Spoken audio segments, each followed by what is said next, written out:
Kung naghahanap ka ng affordable na bracelet pero ang gusto mo yung maganda, isa ito sa pwede kong i-recommend sa'yo.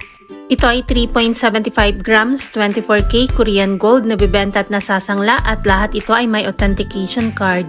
Ito ang itsura ng ating bracelet sa likod at ito ay 3.75 grams lang. Ito na ang pinaka-affordable na bracelet sa lahat ng bracelet para sa babae kasi ito na rin ang pinakamanipis, ang mga 3.75 grams. Ganyan ang itsura niya pagsuot at ito naman ang 18K Korean gold lock.